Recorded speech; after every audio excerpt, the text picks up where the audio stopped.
আজকে রান্নাবান্না ভিডিও দেখাবো না। আজকে চুলাটা নিয়ে একটা কথা বলবো। প্রায় আমি ভিডিও দেখতেছি চুলা নিয়ে, কারেন্টের চুলা নিয়ে সমস্যা হতেছে।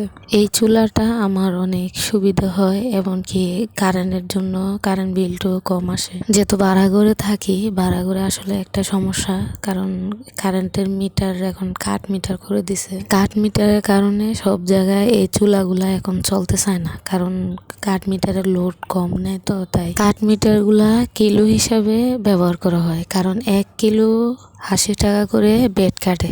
অনেকবার চেষ্টা করছি যে চুলা জ্বালানোর জন্য কিলো বাড়ানোর জন্য চেষ্টা করছিলাম, তো এই জমিদাররা বলতো, চট্টগ্রামে বাড়িওয়ালাকে জমিদার বলে, এটা নিয়ে আবার কিছু মনে করেন না। তার আগে আমি এই পাতিলটার একটু সমস্যাটা বলি। এই পাতিলটাও আমি অনেক শখ করে নিয়েছিলাম, কিন্তু এই পাতিলটা ভালো পড়ে না। যারা নিবেন, এই চুলাটার একটা সমস্যা, নন স্টিক পাতিল ছাড়া অন্য কোনো পাতিল বসে না। 3 বছর ধরে ব্যবহার করতেছি চুলাটা, শুধু সমস্যা একটাই, অন্য কোনো পাতিল বসে না। স্টিলের বাটি বা বল আর নন স্টিক পাতিল। চুলা এটা অনেক ভালো, আপনার বিদ্যুতের বিল কম আসে, তারপরে রিস্ক কম, অনেক ভালো। বাচ্চা কাচ্চার জন্য ভালো, কারণ সেফটি আছে। এটা এটা নেওয়ার আগে ইনফায়ার কুকারও নিয়েছিলাম, কিন্তু ওইটা আমি ভাড়াঘরে চালাতে পারি নাই।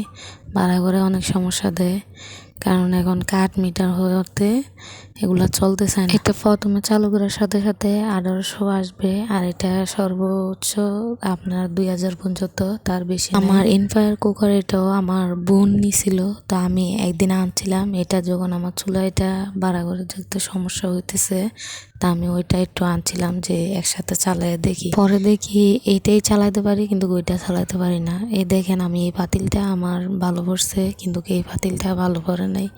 এই পাতিলটার ভিতরে কেমন জানি ফাটা ফাটা হয়ে গেছে। আমি তো স্টিলের বলে রান্না করি, কারণ একটা পাতিল, ভাতের রান্না করার জন্য একটা পাতিল, তাই বল এগুলাতেই রান্না করে ফেলি। অনেকগুলো পাতিল থাকা সত্ত্বেও আমার থেকে শুধু এগুলাতে রান্না করতে হয়। 3টা পাতিল নিছি, ওগুলাতেই রান্না করতে হয় সবসময়। দেখেন ভাতগুলা পুড়ে যাচ্ছে, পানিগুলা পড়ে গেছে, তারপরেও কিন্তু চুলাটা আমি ধরতে পারতেছি, আর পাতিলটাও ধরতে পারতেছি। পাতিলটাও ধরলে এটা গরম হয় না। এটাতে তেমন কোনো রিস্ক নাই, আল্লাহর রহমত। আমি আজকে 3 বছর চালাইতেছি, এটা অনেক ভালো।